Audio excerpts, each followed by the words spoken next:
हर हर महादेव। जय महाकाल। स्वागत है आपका अपने चैनल कहानी मंगल पर। आज की रात साधारण नहीं है। आज आप कहानी मंगल पर एक ऐसी दहशत सुनने जा रहे हैं जिसे सुनने के बाद शायद आप लाल रंग को भी देखने से डर जाए। कहते हैं दुनिया में हर चीज की एक पहचान होती है, किसी रंग की, किसी आवाज की, किसी जगह की। लेकिन कुछ चीजें ऐसी होती हैं जिनकी पहचान डर होता है, और आज की कहानी उसी डर से शुरू होती है। इस रात आपके चारों तरफ अंधेरा पहले से थोड़ा ज्यादा घना लगेगा, हवा थोड़ी ज्यादा ठंडी होगी, और आपके कमरे में रखा हर लाल रंग आपको अपने आप देखने लगेगा। क्योंकि आज हम आपको लेके जाने वाले हैं उस शाप तक जिसे छूते ही इंसानों की नसों में आग जल जाती है, उस रहस्य तक जो किसी की कलाई पर चढ़ते ही उसकी जान खा जाता है, उस कहानी तक जहां मासूम सी दिखने वाली चूड़ियों में ऐसी तड़प, ऐसा रोष, ऐसा खून जमा हुआ है जिसे सुनकर भी आत्माएं कांप जाती हैं।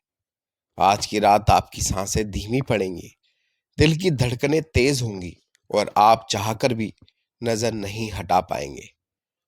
क्योंकि दोस्तों, आज की कहानी मंगल पर हम खोलने जा रहे हैं लाल चूड़ियों का वो रहस्य जो सिर्फ सुना नहीं जाता, महसूस भी कराया जाता है। अपने दरवाजे बंद कर लीजिए, लाइट थोड़ा कम कर लीजिए, और हिम्मत हो तो इस कहानी को अकेले सुनिए। शुरू करते हैं लाल चूड़ियों का रहस्य। राजस्थान के एक पुराने पर बहुत ही अनोखे कस्बे भैरवपुर में एक मान्यता थी। लाल चूड़ियां किसी भी स्त्री की किस्मत बदल सकती हैं, लेकिन अगर वो चूड़ियां खून मांग ले तो किसी की भी जान ले सकती हैं। लोग इसे सिर्फ एक पुरानी दादी नानी की कथा समझकर नजरअंदाज करते थे, लेकिन इन चूड़ियों का सच कुछ ऐसा था जिसका अंदाजा किसी को भी नहीं था। शहर से आए तीन दोस्त सिमी, आरव और तन्नू एक डॉक्यूमेंट्री शूट करने के लिए भैरवपुर आए थे। उनकी रुचि लोक कथाओं में नहीं थी, वे सिर्फ एंगल, कैमरा और कंटेंट देखते थे। लेकिन उसी रात उन्हें एक सुनसान हवेली के पास एक बूढ़ी औरत मिली। उसने कांपती आवाज में कहा, लाल चूड़ियां मत छूना बच्चों, वो औलाद खा जाती है, उन्हें पहनकर कोई जिंदा नहीं रहता। तीनों हंस पड़े।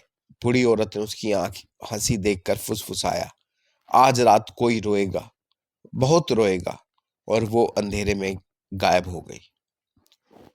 तीनों हवेली में घुसे। धूल उड़ी हुई थी, दीवारें टूटी, और अंदर एक सन्नाटा, ऐसा कि सांस भी तेज लग रही थी। मकड़ी के जालों से भरे कमरे में उन्हें एक लकड़ी का छोटा सा संदूक मिला, बहुत ही खूबसूरत नक्काशी वाला। उस संदूक पर हल्की सी लाल रोशनी तैर रही थी, जैसे कोई अंदर से चमक रहा हो। आरव ने हंसते हुए कहा, भूत की चूड़ियां होंगी। कंटेंट मिल गया, और उसने संदूक खोल दिया।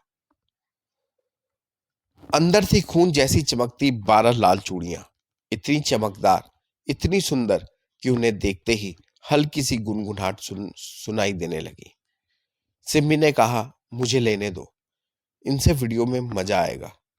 जैसे ही उसने चूड़ियां उठाई, एक ठंडी हवा पूरे कमरे में घूम गई। लाइट्स जोड़ी में चमकी, और फिर एकदम अंधेरा। सिमी ने मजाक में 6 चूड़ियां पहन ली। जैसे ही चूड़ियां उसकी कलाई में पड़ी, उसकी पुतलियां फैल गई। उसकी सांस रुक रुक कर चलने लगी, और फिर उसके चेहरे पर एक अजीब सी मुस्कान उभर आई, एक ऐसी मुस्कान जो उसकी नहीं थी। उसने धीमी आवाज में कहा, अब खेल शुरू होगा। आरव और तन्नू ने समझा कि वो मजाक कर रही है, लेकिन तभी हवेली की दीवारों पर पंजों जैसे निशान उभरने लगे। सीढ़ियों पर भारी कदमों की आवाजें आने लगी, और हवेली के बाहर पड़ी एक पीपल का पेड़ अचानक कहराने लगा। रात के 12 बजते ही सिम्मी की आंखें गहरी लाल हो गई।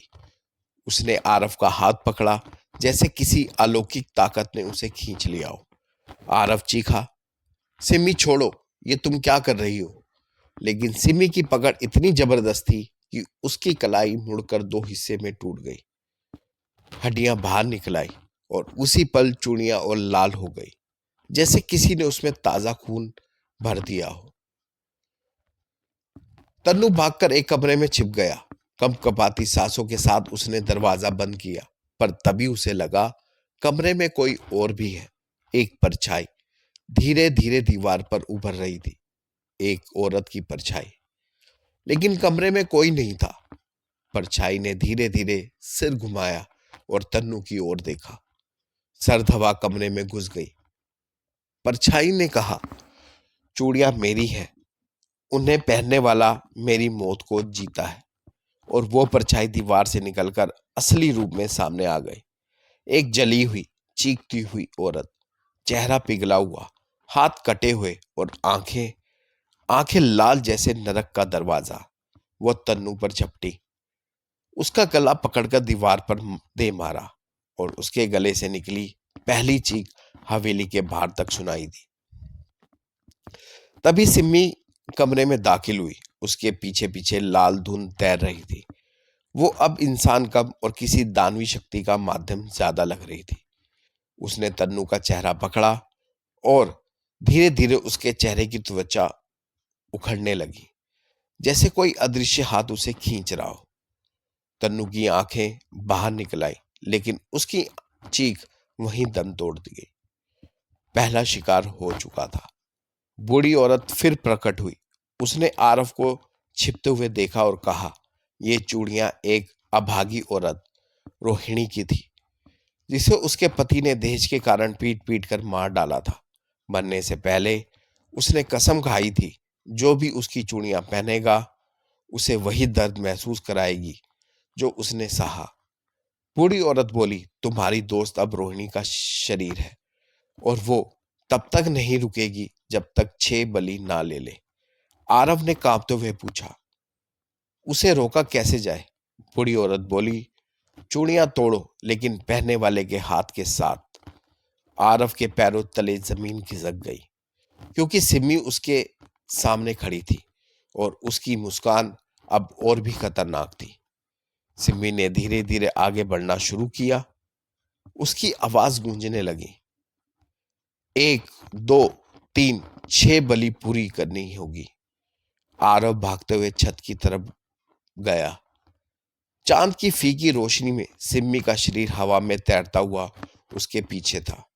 उसकी चूड़ियां खनखनाई और हर खनक के साथ एक चीख सुनाई दी, उन औरतों की चीखें जिन पर अत्याचार हुआ था। सिम्मी ने कहा, आ जाओ आखिरी बलि, और उसने आरव पर छलांग लगा दी। आरव ने आखिरी ताकत लगाकर सिम्मी को हाथ पकड़कर हवेली की लोहे की रेलिंग पर जोर से मारा। चूड़ियां एक एक करके फटने लगी, लेकिन हर टूटी चूड़ी के साथ सिम्मी की चीख आसमान में चीर रही थी। उसकी नसें बाहर आ रही थी, चेहरा काला हो रहा था और लाल धुआं उसके शरीर से निकल रहा था।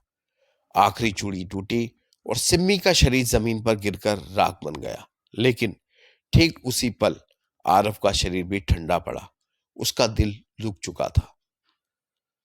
अगली सुबह जब हवेली पहुंचे लोग, उन्होंने 2 चीजें मिली, राख का एक छोटा ढेर और लाल चूड़ियों की 6 टूटी हुई कड़ियां।